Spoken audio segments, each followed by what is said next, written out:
Why most Americans are broke, even with a job. The American paradox.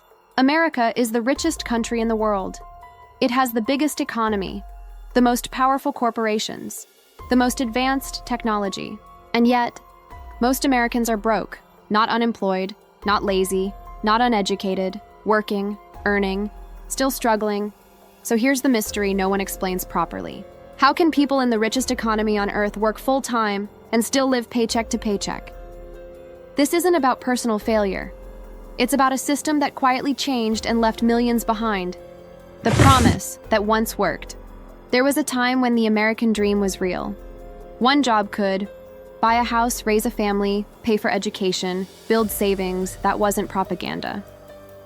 That was post-World War II America. Factories boomed, wages rose with productivity, unions had power, the middle class wasn't an accident, it was designed. So what happened? When work paid. From the 1940s to the 1970s, American workers shared in economic growth. As companies grew richer, so did employees. Productivity rose and wages followed. This was the golden alignment. Capital needed labor. Labor had bargaining power, growth was domestic, but this balance didn't last. When the rules changed. In the late 1970s and early 1980s, the system shifted, quietly, deliberately. 3 major changes rewired everything.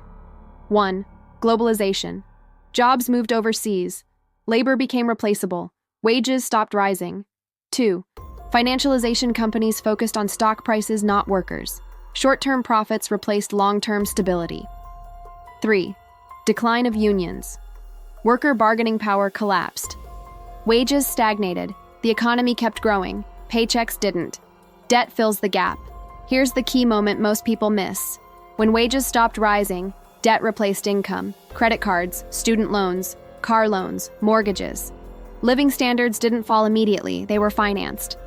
Americans weren't getting richer, they were borrowing to look rich. This worked until it didn't.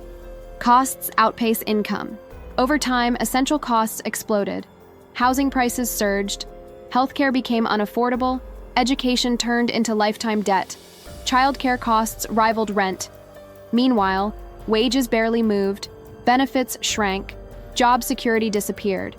So even with a job, people fell behind. Not because they spent too much, but because the math stopped working.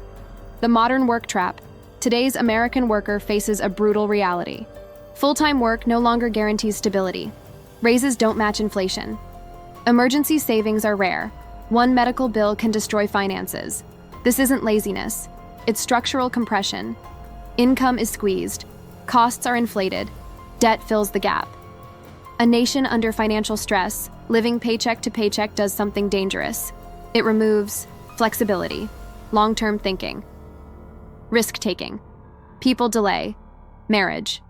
Children, homeownership, entrepreneurship. An economy built on consumption begins to fracture when consumers are exhausted. This isn't just personal stress.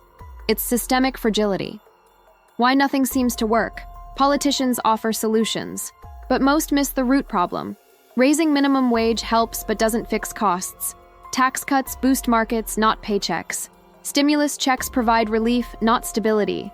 The core issue remains untouched. Wages are disconnected from productivity and costs. Until that changes, fixes are temporary. The real reason most Americans are broke. Here's the uncomfortable truth. America didn't become poor. Wealth became concentrated. Productivity gains went to executives, shareholders, financial markets, not workers. The economy grew, but the gains didn't spread. That's how a country gets rich, while its people struggle. History rhymes. This pattern isn't new. Ancient Rome, industrial Britain, pre-revolutionary France.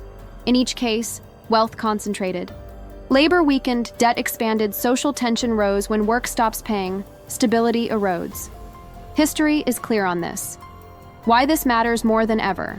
A broke workforce can't innovate, take risks, build families, sustain democracy. Economic pressure reshapes politics, culture, and trust. This isn't just about money. It's about social cohesion. 3 clear takeaways. 1. Having a job no longer guarantees stability. Work has been detached from security. 2. Debt replaced wage growth.